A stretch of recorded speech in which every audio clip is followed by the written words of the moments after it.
Fully Loaded Chew is tobacco-free, long cut in pouches that gives you the same pack, dip, spit, and buzz that you're used to without tobacco. Fully Loaded Chew comes in 9 flavors and is made with all food-grade ingredients and tobacco-free nicotine, the purest form of nicotine there is. To give us a try, head on over to fullyloadedchew.com for a $1 can of chew with free shipping when you enter the code OUTDOOR1. OUTDOOR and the number 1. Lastly, many outdoorsmen are trying to quit tobacco altogether, and Fully Loaded Chew may be that first step. For more information on our product line, visit fullyloadedchew.com. This is the Nine Finger Chronicles podcast, brought to you by Vortex Optics.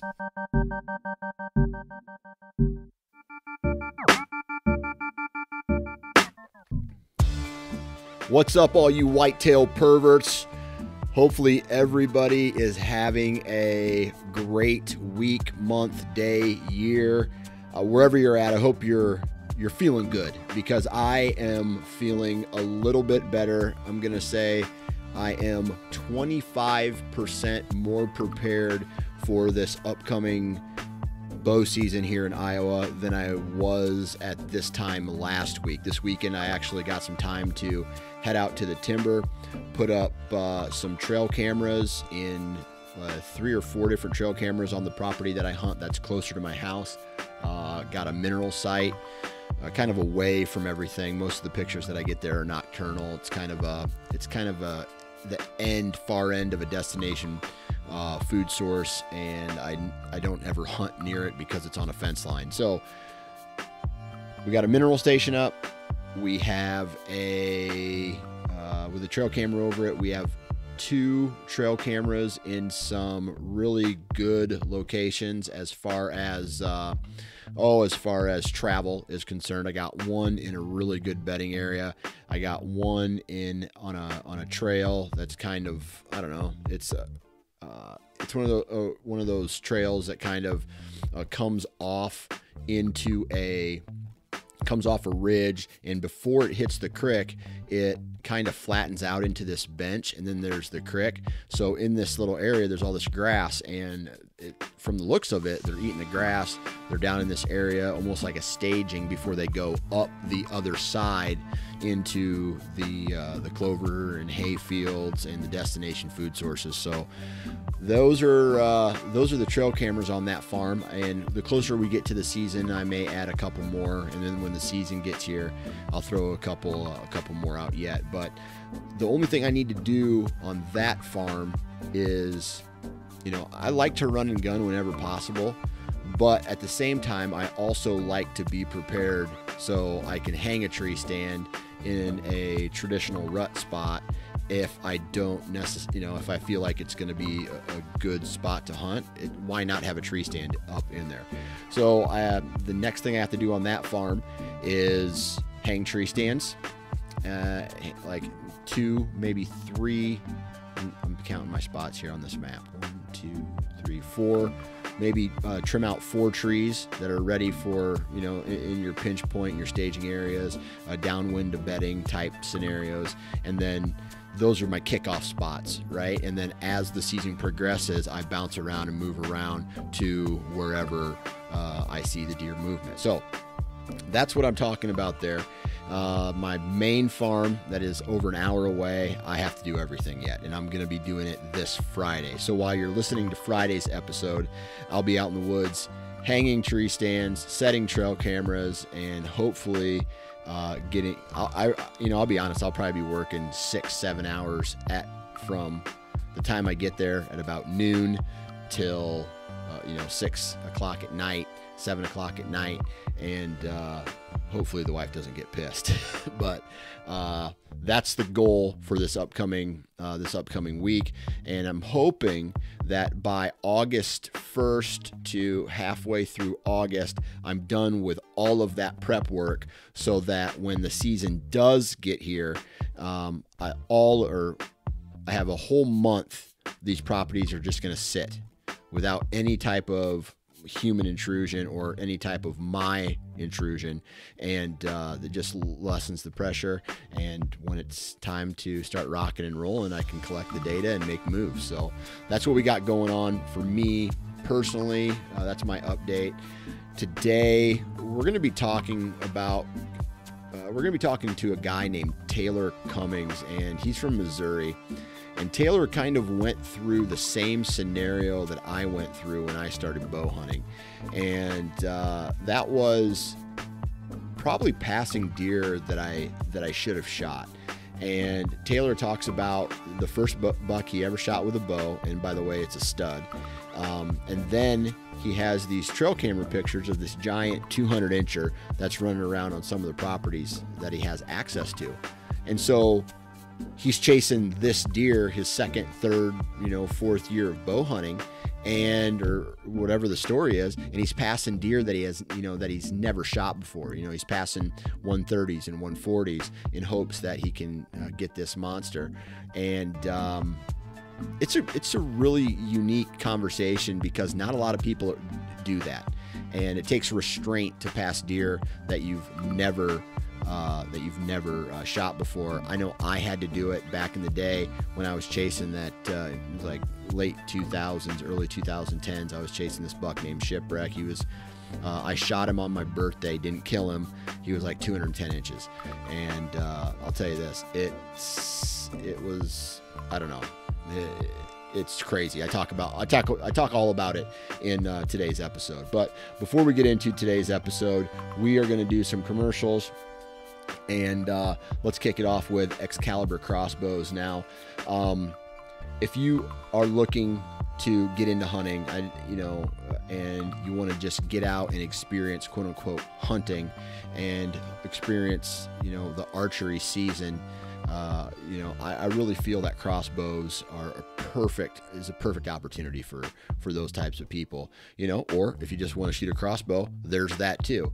But Excalibur, and the reason I'm working with them is, in Iowa, I don't have the ability to shoot a crossbow, and I'm okay with that. I'm a compound guy. But when it comes to crossbows, Excalibur has been around for a very long time, and these guys have figured out the crossbow, right?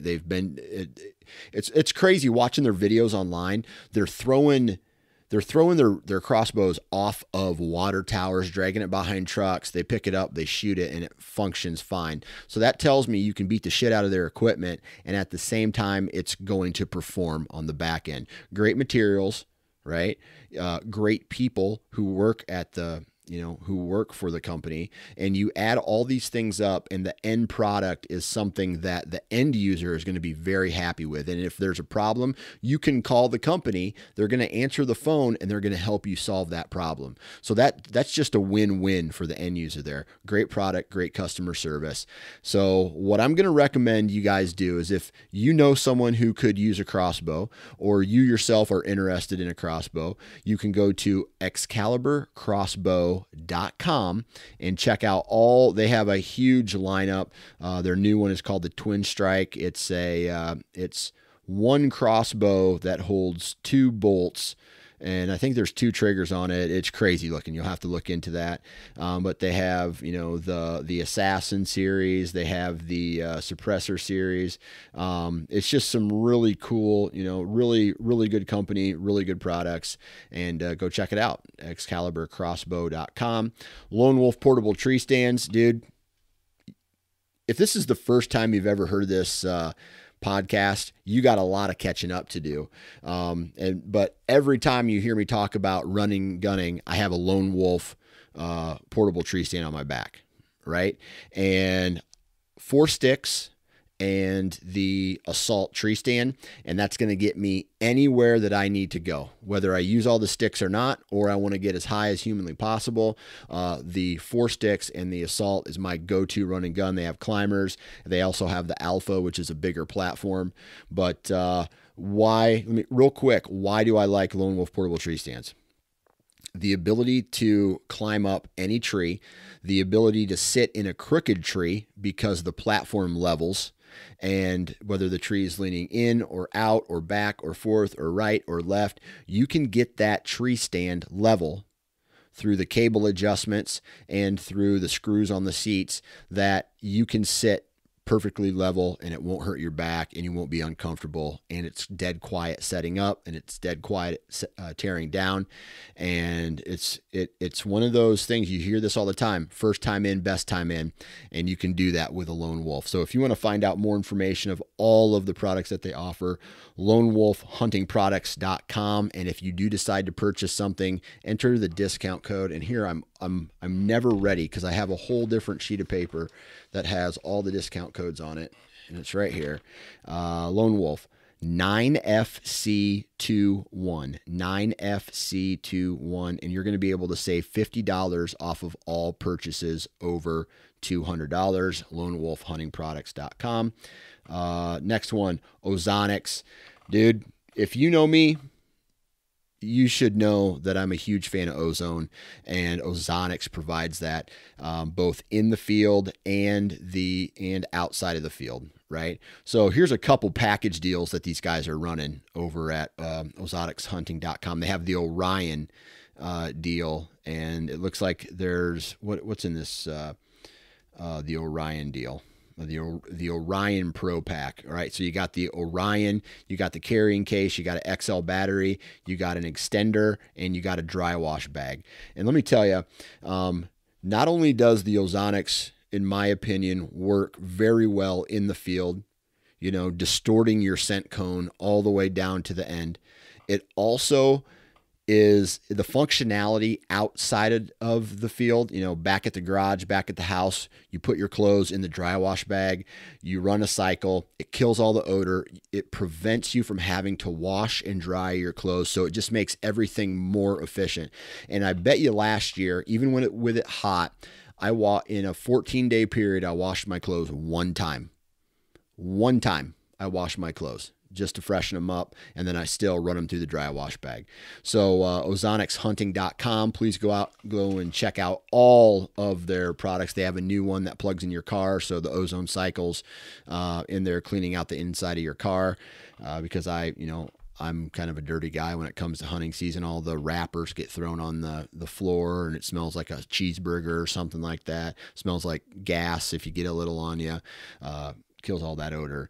And if you want to get a free dry wash bag with a purchase of an HR or with a unit, all you have to do is enter the discount code NFC21, NFC21, and you can get a free dry wash bag with the purchase of one of their units. And lastly, what do we got here? Lastly, I'm going to get this website up. ExodusOutdoorGear.com. I've been a fan of these trail cameras for a very long time. I still have some of the first orders. I met these guys, I think before they were even selling trail cameras, and I messed around with them. And why do I like Exodus trail cameras? Because it's very simple. When you turn them on, they work. And I know that's how all things should be. If you buy a phone, you should turn it on and it should work. You buy a video camera, you should turn it on and it should work. You buy a trail camera, you should turn it on and it should work. But my experience with trail cameras are just not like that. You know, sometimes you have to do a whole bunch of other shit in order to get the trail camera to work properly. It's not the case with Exodus. With their trail cameras, man, I feel so confident because all I know is when I turn it from setup to on, I walk away from it and I'm confident that that thing is functioning in the woods like I'm paying for, right? All this hard work that we do throughout the year to acquire things, right? And if I go out, there's nothing that pisses me off more than a trail camera that does not work. So, man, they have a whole bunch of different options, or they have 3 different options to choose from, a whole bunch, whatever. They have the Render, which is their cell cam. They have the SP18, which is a solar panel that extends your battery life. They have the Lift, and they have the Trek. Go check all of those out, ExodusOutdoorGear.com. And these guys are running specials throughout the year too, so follow them on social, and you can find a way to save on some of the some of the offerings that they, have outside of their normal retail price. ExodusOutdoorGear.com. And I'm sorry I have to do all that to you, but I appreciate you guys listening to the commercials, because that's what pays this bill. That's what keeps all the lights on here. That's what keeps this podcast running. So I appreciate your time listening to those. Please go out and support the companies that support this podcast. Be sure you subscribe and download on iTunes or wherever you download your podcast. And let's get into today's episode with Taylor Cummings. 3, 2, 1. All right, on the phone with me today, Mr. Taylor Cummings. Taylor, what's up, dude? Oh, not much. How you doing? I'm doing good. Where do you live? I am about 30 minutes south of Kansas City, Missouri. 30 minutes south of Kansas City, Missouri. Are you on the Missouri side or the Kansas side? Missouri side. Missouri side. Okay. All right. What do you do for a living? I repair aviation equipment. Oh, that's very interesting. Like, when you say equipment, we talking about the dials and knobs and electronics in the dashboard of an airplane? Correct. All that stuff. We get stuff from all around the world. We have commercial, we have private stuff, and some military contracts for our company. So yeah, that's cool, man. Very interesting work. So you pretty much. Let me guess. You have to read a lot of instruction manuals. Yeah, it is insane how strict they are, and for a good reason, obviously. Yeah. There's a lot to it. We're kind of guided by DOT and FFA. Yeah. So, but yeah, they watch us pretty tight, and we have audits all the time for what we do and don't do. Yeah. Well, like you said, it's mandatory for a reason, right?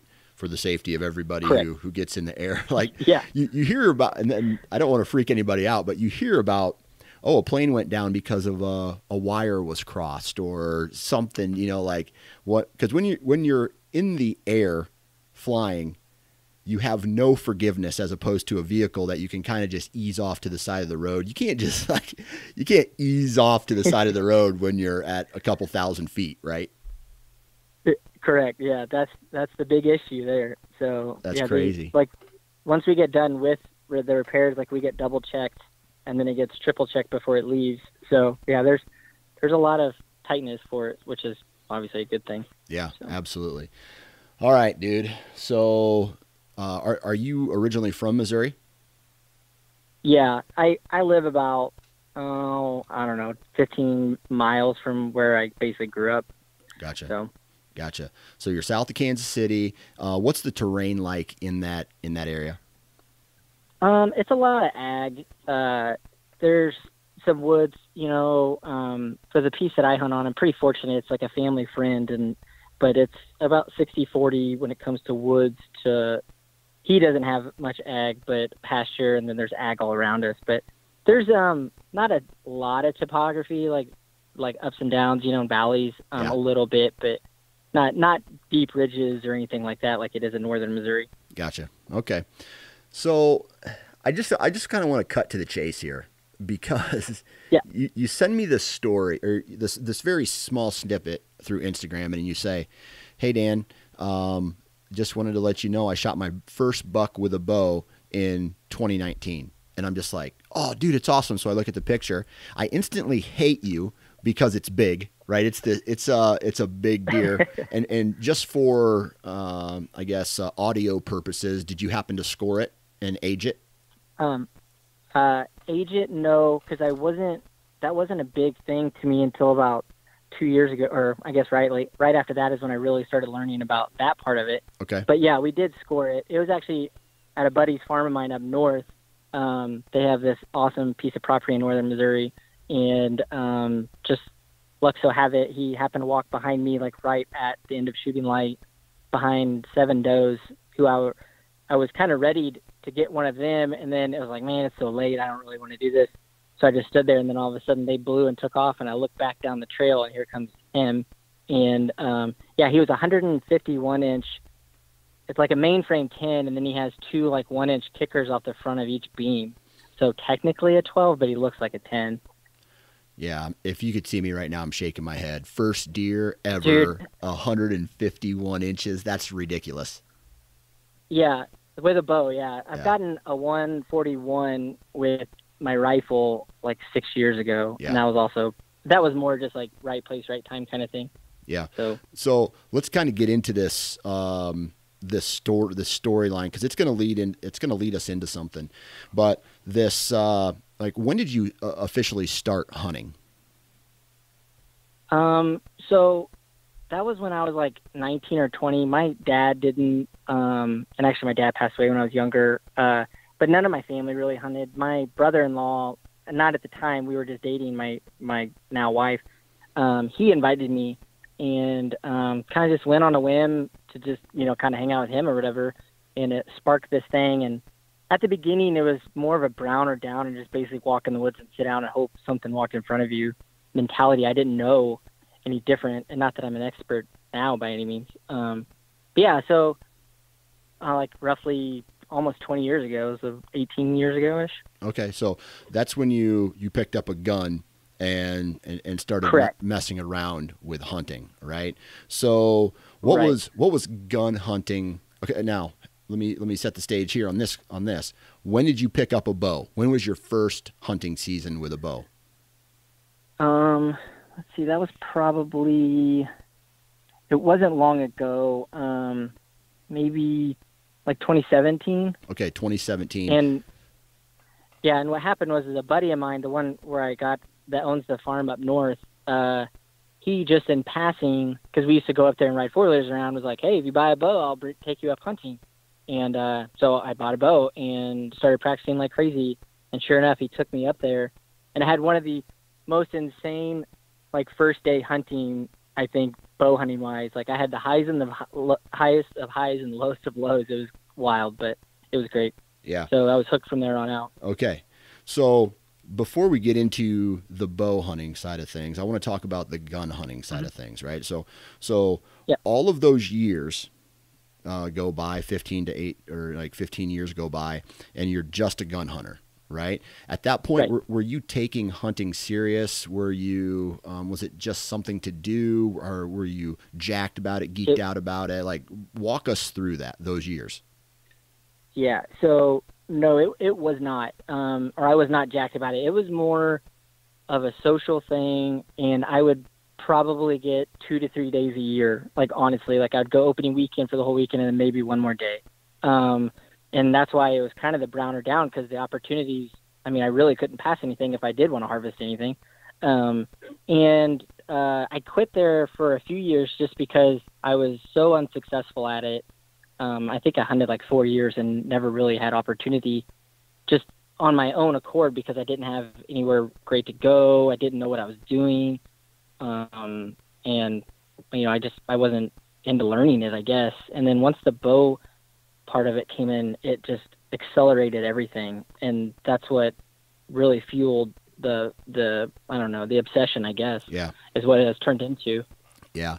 It's crazy to think that, I'm guessing I don't have any statistics to back any of what I'm about to say up, but here's what I'm assuming. I'm assuming there's way more gun hunters in the United States than there are bow hunters. And I'm assuming that there are a ton of stories just like yours where you got this bow hunting experience, and then it changed from a hobby or something you did every once in a while, or maybe 4 days a year, and it flipped into this crazy obsession, this passion, this all you think about. Like, bow hunting rewires people, if that makes sense. Yeah, I would 100% agree with that. Like that first day, I shot a doe opening morning, and I passed like a basket 8, which would have been my first buck. I mean, he was 15 yards broadside at a food plot, but I knew how they did things, and I knew that they passed on young deer, so I wasn't going to do that. And I shot a doe later on that morning, and then that night I go to a different stand down in the bottoms, and I watched, and what I know now, he was easily 140-inch 10-pointer, and he was anywhere from 30 to 10 yards from me underneath my stand, but also with like 6 does, and they were just milling around. and I didn't have an opportunity for like what seemed like an hour, but it was probably like 20 minutes. And then finally, what I thought was a great shot. Now looking back, I front shouldered him, and we never found him. So that's where it's like the highest of highs. I got this doe my first time ever going bow hunting, and then I shoot what I thought was going to be my biggest buck at the time, and then weren't able to find him. We tried for 2 days, but just part of it. They actually got him on camera a few weeks later, like limping. So he made it, but I mean, obviously that's not what you want. Right. So let me ask you this. These guys had a brand new hunter on their property, and you said to yourself, well, hey, if I'm hunting on their property, I kind of got to live by the rules that they live by. Right. It's almost out of, I guess, decency to do that. Code, I guess. Yeah. Some kind of code. But were they okay with you shooting whatever you wanted to, knowing that you were a brand new hunter, or did they give you rules before they let you on this property? No, he flat out told me, hey, your first one, you get a freebie, like your first buck, whatever, you're fine.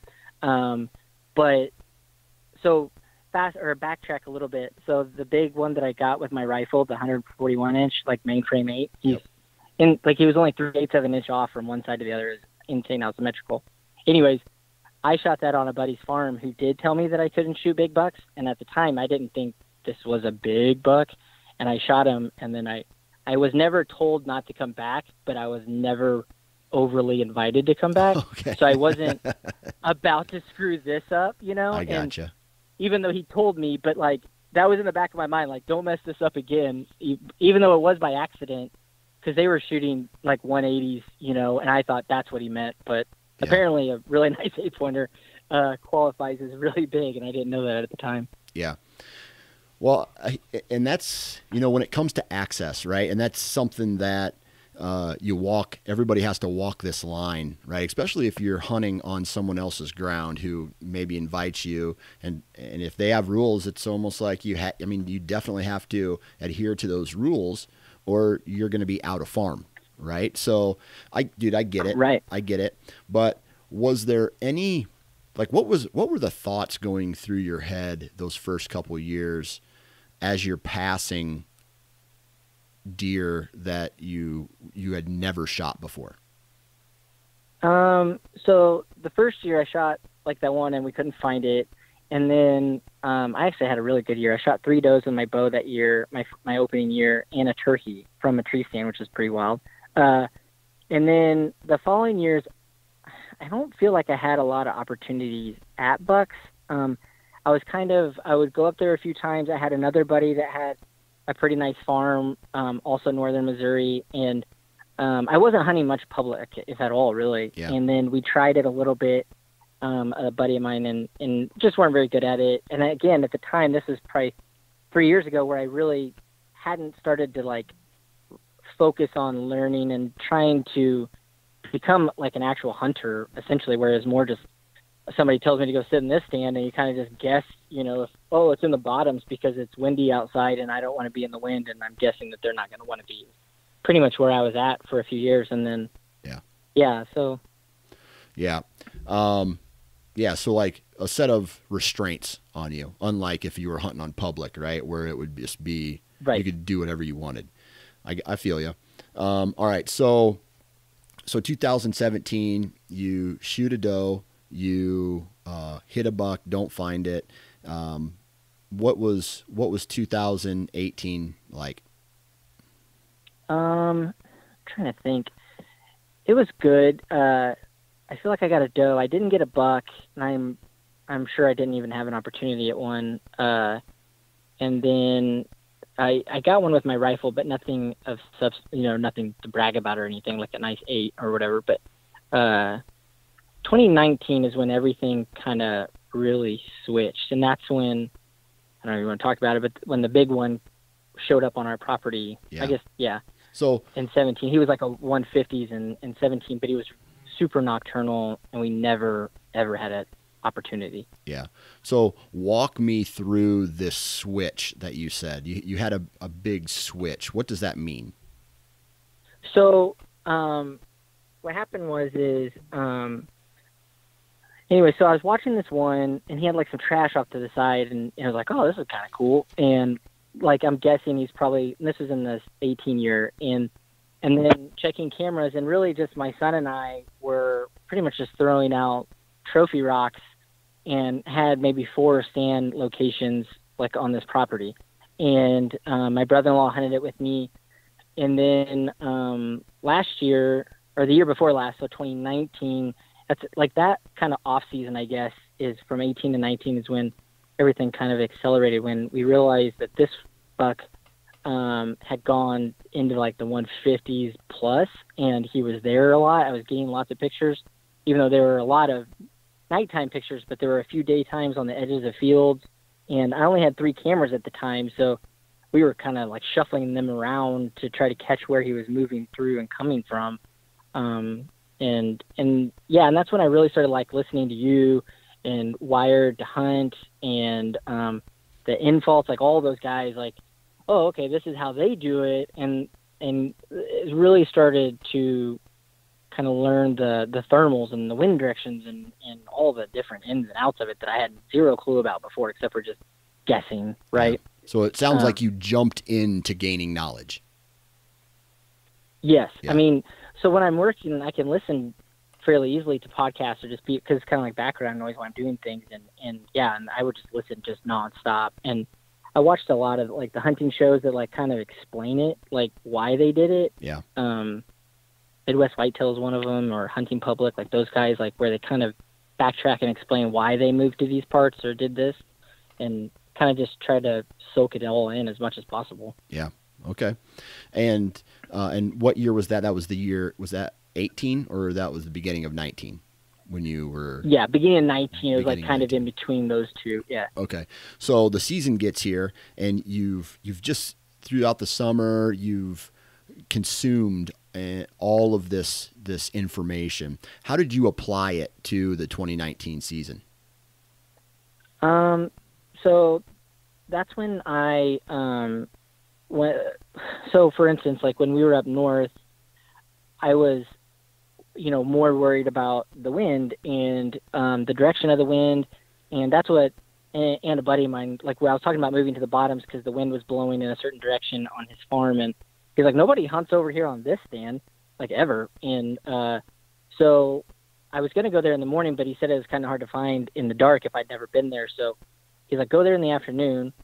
And the funny thing is so I walk over there, and this is when I get that 150. So like I walk over there, and where it sits, it's across the bottoms in like a creek, like a big creek, from the stand that I wanted to sit in. And, I'm sitting there, I'm like, I'm just going to watch all these deer in this food plot 200 yards away that I wanted to sit in, just like that background noise in your head. And a buck actually stood up right when I sit down, and they have like really nice custom wood stands, like where you're pretty covered when you're sitting.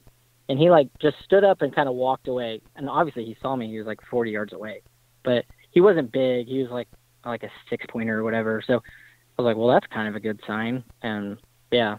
And then, but like it was, I was sitting there thinking like, okay, it's evening, so the thermals will be dropping, and I'm already in the bottom, so that should help, is what my thought process was. And like, it's downhill towards that creek, and I was thinking that was the way the wind was blowing, and everything should hopefully funnel down to that creek and then out, was my thought. I don't know if I was right or not, but it worked out. Yeah. So. Yeah. So had you scouted this property at all? Did you know anything about it, or was it just kind of, hey, go hunt in this tree stand because nobody hunts there? Scouting, no, but like he has 4-wheel trails and stuff like that throughout the entire property. And there's like deep ridges, like leading down to that bottom area that I was talking about. And it's like 80% woods and just a couple pastures. But no, so like scouting, no. Like, did I ever tromp through there and look for things? They've owned it since like the 70s, so they have a really good idea how deer funnel through there and all those things. So everything, like I said, when it's prime, like it really is. Like anywhere you sit, you see deer. It's pretty incredible. Yeah. So what about trail cameras? I mean, it sounds like the guys whose property it is were, I don't know, somewhat involved in the deer management and knowing what deer were on the property. Was there trail camera pictures of this buck, or did he just show up out of nowhere? he just showed up out of nowhere, but I was about, I don't know, 150 yards from their property line. And from where he came from, he was bedded up on a ridge on that property is where he came from. So my guess is those does came through, he came down and was just going to follow them to food, right? Because it was right at dark. Yeah. And so I just, again, happened to be right place, right time on this one. But the wind and the thermals and all those things, I think, did play their part for what I was like brainstorming that afternoon, because he came from the opposite side that where everything was moving from, like winds and thermals. So. Okay. Now, so walk us through, you know, obviously he came, you know, you told us the story at the beginning where, you know, the deer came through, they blew. Now that you know a little bit more, you've had a couple seasons under your belt on this property. Like, do you know where he was coming from to where he was going? Like why he chose that line? I did not, because I had never hunted that stand. But the way that property sits is if you're in the bottom, there's basically his ridge lines, like all the way down the edge of the property, and then the neighbors. And so you're kind of like in this low funnel area for everything. And he even told me, like, there's a trail 25 yards behind, and deer just run down it. Yeah. And sure enough, that's what those does and that buck came down. So. Okay. All right. So you take that buck, right? Now, yep. This was 2019, right? But yep. In 2019, you got some more information on a different buck on a different farm, correct? Correct. This one is the start of a different story, right? Yeah, and this is the property that I have full access to. It's not mine, but it's like family of mine, and this is where I go and my son goes, and it's like 20 minutes from the house. So we can go as much as possible. It's great. Yeah. Okay. So walk us a little bit. You said it's 65 acres? Yeah. Okay. So walk us through this 65 acres, how it's laid out. Talk to us a little bit about the neighborhood. I want to get a good image of this property before we dive into the rest of the story. So it's 65 acres, and it's a bunch of like what would have been farm property like previously, but over the years has kind of consolidated down to like, there's like houses that have 5 acres, and then there's a farm buddying up to us that has 120 acres, and then ours is the 65, and then across the street there's like a 40. So it's a bunch of just cut up properties. So if there's anything decent, he's not just like on mine or the neighbors or anything like that. I mean, they just kind of cruise through all of that. But like when you pull in, there's some like kind of shrubby like bedding area and a pond, and we kind of call that the no zone. And then there's a big pasture, a pond with a huge elevated blind next to it, which is awesome. Yeah. And then there's kind of like a low, it's really weird because it drops like 16 feet like elevation in the matter of like, I mean, just like straight downhill. And then there's like some ag down there that is leased, but we have permission for it. And then there's like, I don't know, probably 12 acres of woods down, and I call it the bottoms because it butts up to a creek in that ag. And then there's like a northern like 10, 15, 20 acres that I primarily try to stay in when it's the woods when I'm hunting woods. So that's where they funnel through to food and bed and all those. Yeah. Okay. All right. So we got the layout now. All right. So 2019, when does this new buck, all right, do you have a name for this buck so we can just use it as a reference? I never named him. I don't know why. I don't have anything against it. I just called him the Giant just because it was so in the summers when we first got cameras, like pictures of him again, and he was so nocturnal. And then all of a sudden he came to this mineral spot that I have in that 10, 15 acres. And his first pictures, like my jaw dropped because I'd never seen anything like that. And like, especially on something that I hunt on. Yeah.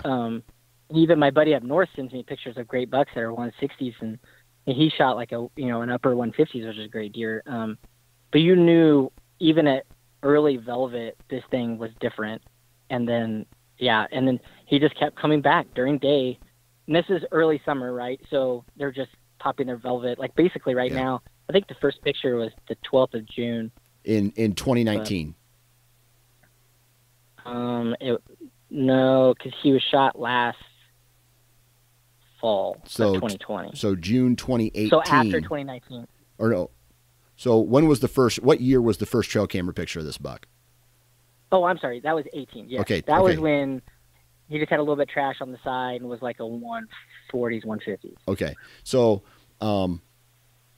he was noticeable. I mean, he had unique characteristics that made him stand out. And then the following year, so 2019 is when we got some more pictures of him, and his trash had kind of got a little crazier, and mass had really stuck out. Like before, he was just pencily and had these weird things kicking off the sides, and now he still had the weird stuff, but he like gained a lot of mass. And that was when, I mean, if I were to guess in his videos that I got on him on trail cameras and things like that, he was easily 170 up, like 170s. Gotcha. All right. So when did this buck, so in 2019, you shot your other buck, and does that cancel you out from hunting him in 2019? Or was he even on your radar to hunt? Because, he was on my radar, but I couldn't, because Missouri had just changed. I don't remember exactly what year, but they had just changed it to where you can only get 2 bucks, and it can be both with bow, but if you get one early season, you can't get it until after rifle season. So it's kind of this weird, like you get 3 buck tags or any deer tags, but you can only shoot 2, and it's in a weird sequence. So, and I shot that nice 150s like October 5th. So it canceled out like the meat and potatoes of bow hunting because I couldn't shoot a buck. So I kind of just stayed out until rifle season. Okay. All right. So 2019, you shoot your buck, you stay out. 2020 comes. He's a big dog at this point. He's in the 170s, right? Were you actively hunting this deer at that point? Yes. Okay. And so like late season 2019, I was hunting him like heavily. Okay. So and never really had an opportunity. Okay. So you never stayed nighttime. All right. But did you gather any information from his movements, like his bed to feed pattern, or where he was coming from to where he was going? And were you able to use that information for the upcoming season in 2020? Yes. So he was using kind of the edge of that acreage on the far side of the farm, the like patch of woods and the pasture. Like that's where I had him all the time. And then there's a pond by that elevated blind, and I had another camera kind of on the edge, like of the corn. And so he would like circle around there, and I could catch him on camera moving through there. But like he was exclusively at night all the time. And I was like, man, this guy never comes out, at least on my cameras. And I couldn't get in front of him. So, So nocturnal, straight up in 2020. Yeah, dude, that sucks. I've had a handful of really great bucks. I hunted his core area, but he was only in his core area, in that part of his core area at nighttime. So it would be like, anywhere from 10 at night to 4 in the morning. And he'd cruise through looking for does, check the food plots, or not the food plots, but check the egg fields and run through the pinch points. I'd get these bucks on camera all the time. And then what do you know? Daylight comes and they disappear. Now, a couple of these deer, you'd have to just catch them on. It would be straight luck at that point where, hey man, I'm just going to put myself in the right position, and I hope he finds a doe on my property and stays close to these doe bedding areas. And sometimes you see them from the stand, and sometimes it's just trail camera pictures, man. 100%. Yeah, that was the second part of 2019 is when that was all happening. Yeah. So 2020 hunting season then, was he still nocturnal all of 2020? No, that's when, so last summer would be the 2020 summer, right? Yeah. Yeah. So that's when I started getting him during the daylight on mineral blocks, like on that acre or that woods on the north side. Yeah. And I mean, and it was like every 3 days he was in there. And this is when he exploded, I mean, like you knew at the very, very beginning, like this is something different. And once he kind of filled out, it dawned on me that which buck it was. Like, obviously I don't have that many huge ones, but I didn't think that he would have exploded from the 170s to what he ended up being last year. Okay. So he goes from 170 in the 2019 season, right, to this freak in the 200s, right? Yep. All right. In the summer of what would be 2020, right? Right. Okay. Yep. So this is where it gets weird for me, because you've only shot one buck with a bow, and now you have one target. Like, this deer is your target. It sounds like yep. It's this buck or bust, basically. Yep. Now, knowing what you knew from the previous year, in 2019, how he was running the property, you had him on mineral sites during the summertime, correct? Yeah, that's when I was getting him on camera. Well, I had him on camera the whole time, but that's when he was like daily almost. Yeah. Okay. So then the season gets here, and is he going back to a nocturnal route, or is he sticking, like, is trail cameras telling you that he's still making daylight moves when the season starts? Because Missouri season starts, what, September 15th or 16th or something like that? The 15th, yeah. So no, he was way more, like, I guess visual or whatever, not with he was on my cameras way more this last year than he ever had been before. It's like I would get, like, the first year I got him like maybe 4 or 5 times throughout the season, and that's when he was, 150s. And then when he blew up a little bit to like the 170s, I got him maybe 10 times. And then now I was getting him in the summer, and even starting of the season, I was still getting him like almost weekly coming through. And I started like an Excel spreadsheet of what was the moon phase, the wind direction, which way did he come from, what camera I caught him on. I mean, it was like, that's when everything really took shape of like me learning and truly trying to figure out, like, okay, what do I have to do to try to get on him? And I saw him once with my bow. I actually had an 8-pointer underneath me, like a night. He was decent, like a 120s, 130s. And he was 15 yards underneath me, and he came up, and all I could see was rack, and I was like, oh my gosh. And he was probably 40, 50 yards through the woods, so no shot. But there was a trail where he was walking to, and I was hoping he was going to come in and circle down that trail to see what was up there. And then he just snorted and kind of just walked off. And so I don't know if he winded me or just felt uncomfortable or what, but that was the one like major encounter I had with him. And you want to talk about heart stopping. little poop in your pants. Dude, it was unreal. Like it all happened in seconds, but it seemed slow motion all at the same time. Yeah. That's crazy. All right. So you had this encounter with him, and when you have an encounter that close, man, I've had a couple. It really, like, it almost, for me anyway, it's just like, all right, I was close, no cigar.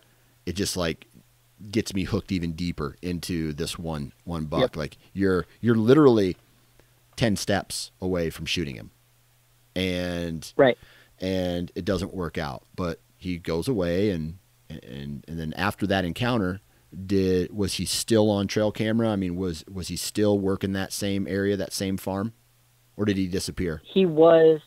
Nope, he was. It was a little less frequent, but it had kind of started to lead up to be less frequent at this point anyways, because it was early October. So he kind of started moving once season started, like they all do because they're smart, or at least the smart ones do. And then, he started kind of gradually moving into where I would still get pictures, but they were more predominantly at night, maybe one random one during the day kind of thing. But it was always like right before night. So I was trying to constantly play that cat and mouse game of how can I get ahead of him but still be out of wind and not bust him wherever he's laying, because he had to have been somewhat close. Because, I mean, I would catch him So in Missouri, we can shoot 30 minutes after sunset. So if it's, 6, you can shoot till 6:30. He would be there 5 minutes after that. And so I knew he was close, but I could never pinpoint. I had ideas and guesses where he was at, but I'd never seen him go to bed or anything like that. Yeah. Did you consider moving your tree stand, I guess, what would be 5 minutes closer to wherever he was coming from? Yeah, absolutely, we did. And then he was gone. And like I said, it's a bunch of little properties, so I kind of, coming up to like the really big part of rut, like right before rifle season, I thought somebody had gotten him because there's so many other hunters around us, and I knew somebody had to have known about him.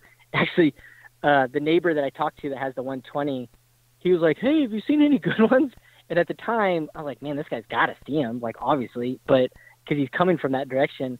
But he never would admit it, and I would never admit it either. So we were both lying to each other the whole season, and then yeah. All right. So, any other encounters? Now, let me take a step back a second. As you're actively hunting this deer, right? The previous year in 2019, you shot this 150-inch deer. You had this other buck. And it's the only buck you've ever shot with a bow, 151 inches. You're actively chasing a 200-incher. What kind of deer were you passing throughout the season, that 2020 season, in hopes of passing on these deer to get at the big dog? 130s. Mostly usually, 130s? Like just, yeah. Yep. But I mean, I had some 130s 8-pointers that I could have like dropped rocks on them. I mean, they were that close underneath my stand. I mean, chip shots. Yeah. And it's like, nope, just sit tight. One time I had a doe directly downwind of me. And I know it's not a buck, but she had 2 young ones with her, like yearlings. And I was like, oh no, I hope she doesn't bust me, because I was on that tree line where he comes. And I was like, if she blows it, you know, everybody has that heart sinking feeling. And she stood there for 5 minutes staring right at me with the nose or the wind blowing right in her face. I'm like, oh no. And she stomped and did the whole head bob and everything, and then finally just walked off. And I was like, holy cow, how'd that work out? But it did, and obviously I never saw him. But there were so many – I learned so much about the property just chasing him. The knowledge that I gained was like, I mean, you can't even – it's invaluable, I guess. Yeah, absolutely. So, all right, so – you're passing deer that, still for a new hunter, I mean, obviously a score, and I tell this story a lot. Almost every time a scenario like yours comes up, man, I did pretty much the same thing that you're doing, in the, what would have been the late 2000s, and the early 2010s, right? So in 2007, let's see, it's either 2006 or 2007, I shot my very first buck.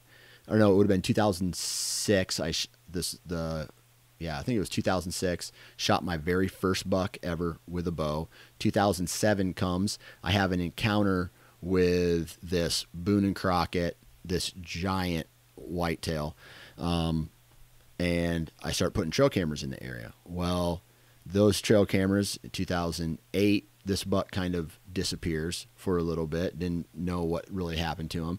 2009. He's back. It was the 2006 season I had encounters with him. 2007 season I had encounters with him. 2008 he kind of disappeared. 2009 he was 180 plus, probably closer to the 190 mark. And then 2010 he was in the 230s. Or excuse me, not 230s, in the 210s, right? Like he's right around that 210-inch mark. And I actually arrowed him on my 30th birthday. I'm 40 now, so roughly 10 years ago. I hit this buck, and I hit him high, and I think I hit spine right on this tough part of his spine. It didn't, like, on the bone part of it, spinal, on the spine, not enough to kill him. I think I one-lunged him, and he recovered. The next year I got another trail camera picture of him, and in 2011 I got another trail camera picture of him. Long story short, neighbor shoots him. But what had happened was I had so much focus on this one deer that when he did come up, and I had dude, I was passing ridiculous deer. I was passing 150s, and I had never shot a 150 before. I was passing 140s. I was passing a ton of like 133-year-olds. And I had literally, other than in 2009, I had not shot really another buck, right? I was chasing this one deer. Right. And it all came from this conversation I had with a farmer. I showed him a trail camera picture of like a 130 class 10-pointer or something like that. And I go, oh, look at this big buck. He goes, what are you talking about, dude? That's not a big buck, right? That's not a big buck. There's deer 3 or 4 times bigger than that one running around here. And that is part of the reason I started passing deer, plus this other big buck that I'd been chasing. So when the moment of truth came, I was like, hey man, I'm going bananas in the stand. Like I'm shitting my pants. I'm drawing back. I'm shaking. I'm everything that you practice and that you learn goes out the window. Right. Yep. And there it is. Right. This moment. And I kind of botched it because I was too worked up, because I had no experience dealing with big deer or really deer in general. Right. So I kind of regret, I don't want to say I regret doing what I've done, but at the same time, I regret not shooting more deer just to get myself comfortable shooting more deer, if that makes sense. Right. Oh, absolutely. Yeah. So as you're actively shooting this, I mean, were you saying like some of these other deer were coming through and you're passing some of these 130s and 140 class deer? Were you saying to yourself, man, maybe I should shoot one of these deer? Yeah, big time. There was one night, it was getting closer to rut, or maybe, like that early November. And for us, that's like right before rifle. And I had 2 bucks come in, and I mean, one was like trash and trees. And honestly, at this point, because I hadn't shot anything, and I think I hadn't had pictures of him for like a week or so, or maybe 2 weeks or whatever. And I kind of decided, like, man, if this guy comes over, because he was 150s, and he was it was just the whole encounter itself kind of like just got me hyped. And I would have regretted it, but in the back of my mind, I was thinking that somebody had already got this guy anyways, because I hadn't seen him for a few weeks. But they never came closer. It was really cool to watch them, because they were in the area for a reason. I never saw a doe, but maybe she was over the ridge line, and I just didn't see her down there, and that's what they were doing. But it was really neat. I ended up last weekend of rifle season, I had passed all these things. I was getting so frustrated, and I was even getting to the point where I was kind of like down on deer hunting, because I was passing all these things I knew was for a greater cause, but like I wanted to win, and I ended up shooting like a small 7-pointer with my rifle to get meat in the freezer, kind of get my morale back up. And when I throw out scores, it's strictly like, I don't care what anybody shoots. If you're happy with it, cool. I was happy with this one. But I use it more of a reference just for everybody that listens to this thing. Like 200 inch, like then everybody starts kind of perking up, because you know what you're talking about, Yeah. And a buddy of mine, he had an incredible season as I'm like passing, and he gets a 150s and a 160s like within 10 days of each other. I was like, good gosh, man. But anyways. Yeah. All right. So 2000 or the 2020 season seems like it's kind of winding on, and you had that encounter. He disappears for a couple weeks. It sounds like you made a couple adjustments in your tree stand locations. Nothing really is coming from it. He's still kind of disappeared. When does he show back up again? So I don't remember the date exactly, but it was the area that I was constantly hunting. And like it was this pinch point behind the pond leading into the woods. And I mean, this area is like 70 yards from where I had all the pictures of him, like the mineral site. And it's like kind of a cut through. And all of a sudden I happen to be checking my cams. And as I'm like walking to my stand, I'll grab a card and check it that night. and he was there, and it was during daylight. I'm like, oh no, like he's back, like this is awesome. And my son and I went out and moved, and he's 8 at the time. He was there basically in case I fell, because it was just a hang on with some climbing sticks, and I adjusted a stand like that midweek. I went in the middle of the day when the wind was right and shuffled this thing over to kind of cover that area, and I ended up shooting a doe my very first sit in it. It was like late morning where nothing else was moving, and she came through. It was like, well, I'm gonna leave this stand here. This worked out great. Yeah. So. Okay. So, what time of year is this though? This is after rifle, so probably early December. Yeah.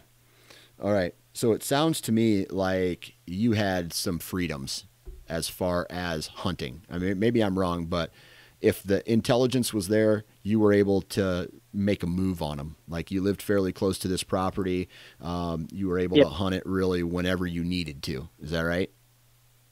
Yeah, I ended up, so last year, I think it was Mark Kenyon was talking about making a log, and he kind of like wrote down, and obviously deer aren't going to be in the same spot every year, and it's not really what it's about. But I started doing that, and I forgot how many sits I had, but it was over 100 hours is what I ended up putting in last year, trying to track this thing down and maneuver through the woods as smartly as I possibly could, even though I probably overhunted it, and it may have hurt me, but I didn't know that at the time. So. Okay. So you had this encounter later after the rifle season. What happened, throughout the rest of the 2020 year? So I had gotten the small buck with my rifle as a morale booster, essentially, and to get meat in the freezer, because we do eat it a lot. And then I ended up shooting that doe out of that new stand placement. I was getting more pictures of him, but they're strictly nocturnal, so I was kind of mapping in my mind where I can get at, and all, because it's only 65 acres, and there's only so many places to sit. So, like, I felt like I had kind of maximized my ideas of how to outsmart him, and he was just winning the game. And then late muzzle loader season, which a buddy, I don't have one, I've never been. He's like, oh, you can borrow mine, and I was like, oh, it's all right. We don't have time to sight it in and all these different things. And, so actually a buddy of mine, or the neighbor, ended up harvesting him, the big buck. Okay. So I got to tell you this. I chased this one buck for like 4 years, whatever it was, 5 years. And I put in some years, all of my time and energy into this deer. I mean, I was playing it by the book. I was hunting aggressive. I was knowing when to lay off when the wind wasn't right. I was checking trail cameras at the right time. One of those things where it was like, and some of those trail cameras were back in when the only thing I had was film too, right? I had film trail cameras. So I checked my trail cameras. I walk to the, I go to the drugstore. I wait for 1 hour. I'm parked outside of a drugstore waiting for the film to develop. I go check the trail cameras. Okay, he's here or he's not here. And by then it's like a week late or whatever, you know what I mean? It's not like That's today. Awesome. Yeah. So it's not like today where they got cell cams and they got other, all this other stuff. But my thing is, with this buck, I found out my neighbor shot him, and I was just like, part of me wanted to be like, asshole, that's my deer. I worked so hard for him. And I tell you this, the guy who shot him is a really, really good guy. All right. Buck makes his third 200-inch buck. That buck made the cover of North American Whitetail, right? Just like this huge, it was gorgeous. The whole story behind it. I was interviewed in the story as well. Just like a whole bunch of really cool things go down with that. Then we have, and then I show up to his shop one day to get some, because he shot this in October. I was taking my vacation from November 1st to like November 14th or something like that. Back when I was working the cubicle life. And so he's like, hey man, come back here. We take him back to his shop, and he shows me. And I had this breakdown. Honestly, I did. I got teary eyed. I got real emotional. And it's because this buck that I had all this history with taught me personally over this 5-year period so much about how big mature bucks operate that it is that I think about, like, whenever I'm chasing another mature buck these days, I'm thinking about what that buck would have done in the scenarios that are given to him. And most of the time, that leads me to having encounters or figuring out deer patterns or deer movement in whatever scenario that I'm in now. So it's almost like this one deer set the foundation for my hunting strategy and my hunting knowledge and how I make decisions based off of the information that has been given to me, if all that makes sense.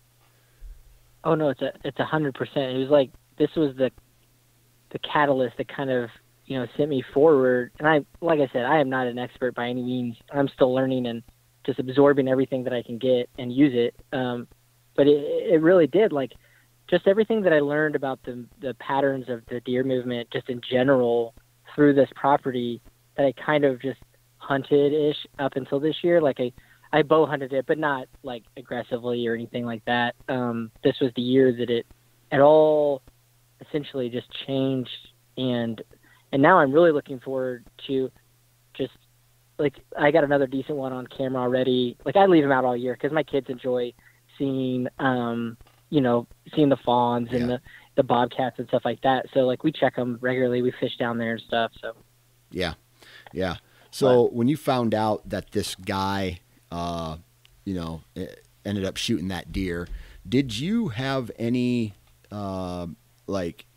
were you able to see your deer, pick up the rack and, and touch it and feel it and take a look at it? I have not seen it yet. I kind of want to ask, but I don't want to, like, press it. I asked just the other day because we were texting each other just about the upcoming season. And he said that he hasn't got it back yet, but, I kind of want to see it. I don't know where the guy lives because it's my neighbor. And then it was his friend that actually got it. Or the neighbor, the property's neighbor or whatever. Yeah. But I would assume he lives somewhat close, but yeah. And actually, funny story. So, like, earlier this year, after he had already shot the buck, I was out just kind of wandering around shed hunting, and I found the big buck's shed from the year prior. Oh, dang. Like, it sat there all year long. That's awesome. Yeah, it's like 78 inches just to one side. It's crazy, and it has all the trash. And I texted to him because initially I had thought, like, oh my gosh, there's another giant, walking around here that we hadn't seen yet. And he sent me a picture from that year, and it was, like, spot on. I was like, oh no, that's his right side. Like, that's awesome. Yeah. So, yeah, that's awesome. All right. So this journey ends with this deer, right? So what is your goal now going into this 2021 season? Well, personally, it's going to be a really unique year. So my son is 9, and he's gone with me the last 3 years and just sat in the stand with me. He's seen me shoot a buck with my rifle, things like that, and we've had great encounters together. And he's really getting hyped. And I ended up buying him a crossbow because it's legal here in Missouri. And not that I push for it, like, I don't shoot a crossbow, but my theory behind it, or idea behind it, was, it's less, like, scary than a rifle, and it would give him more opportunities. And when he gets bigger, we can talk about just going to compound, or something. But at the point, it's like, well, it's legal, so if that's what he wants to do from here on out, fine. But I get to get him in the woods, and he gets to hunt. So it's really going to be kind of focused with him, and which is nice because it kind of relieves some of the pressure on me, if that makes sense. Because we try to harvest 3 a year for our family, to eat, just for food. Yeah. Yep. So our family eats 2, and then I give 1 to my in-laws, and they divide it up between them. So our goal is always 3. And so it's like, okay, well, if he shoots a buck and a doe, and I'm not saying it works out that way, but hypothetically, then I can really just antler hunt. And I know that's not really, some people frown on the sport of it, but there's a lot of people that still I enjoy just watching them. But the fact that, like, the idea that there's 150s or 160s out there that I've never seen or shot, wandering around, like it's, you know, that's what the thrill of it all is, to try to outsmart something that I haven't been able to outsmart yet. Yeah, I feel you. Well, I tell you what, man, it sounds like you're well on your way, right, to doing great things, and hopefully all of the information that you've gained throughout the years just gets you closer and closer to accomplishing your goal, whatever goal that may be. And so let me be the first to say good luck this upcoming season, man. Hey, thanks. You too. I really appreciate you having me on. I don't know if I said that at the beginning or not, but I was thinking of previously to this and messaging you is like, man, everybody talks to the top dogs. And when I was listening to all those podcasts, and nothing against anybody, but it was like, I heard 4 in 1 week and they all talked to the same guy. And I was like, man, it's just the same stories because, you know, and I was like, there's a lot of people that have a lot of cool things to talk about, and not saying that I'm one of them. I mean, I hope people enjoy it, but there's a lot of cool stuff, and I just enjoy talking hunting in general. Yeah, so, that's a fact. Anytime. Man. That's a fact. That, dude, the quote unquote average Joes have stories to tell too, and those stories are just as good, if not better, than what some of the quote unquote big dogs or more popular guys with big social media followings are doing, because in a way it's the same, or in a way it's different from the fact that, you know, like, these people have jobs and families and responsibilities, and they're still getting it done. You know what I mean? Right. Yeah, exactly. That's when I heard you say that at the end of one of your podcasts, and at the time I don't even know if I realized that you were just talking to just a guy, right? Yeah. And I was like, shoot, I'm gonna send him a message. Yeah. See how this plays out. Absolutely. It worked out great. I've enjoyed it. So cool, man. Well, hey, thanks again, and good luck. Hey, awesome. Thanks. You too. And there you have it. Huge shout out to Taylor. Really appreciate your time coming on the podcast, man. Huge shout out to each and every one of you for taking time not only to listen to the commercials on the front end, but I really appreciate you continuing to come back every single episode and listen to me, man. I'm still kind of in shock that I've made it this far, and I'm able to do what I'm doing with my life through podcasting. So thank you guys for your attention. And huge shout out to all the partners of the Nine Finger Chronicles podcast. I got a list here. I'm going to screw it up, but we have Excalibur Crossbows, Exodus Trail Cameras, Lone Wolf Tree Stands, Ozonics, Wasp Broadheads, Vortex Optics, and Hunt Stand. Again, please go out and support those companies because they support me, and it's going full circle with it all. Thank you very much. And I say this all the time, and I mean it. If you try to keep positive energy and a positive mindset throughout your day and your week and your year and your life, just good things are going to come to you. It's automatic almost. And even when life throws you a shit sandwich, sometimes you just got to take a big fat bite out of it and smile while you're swallowing it down. It sucks, but guess what? There's times when life sucks, but life is the best thing, period. So good vibes in, good vibes out, wear your safety harness, and we'll talk to you next time.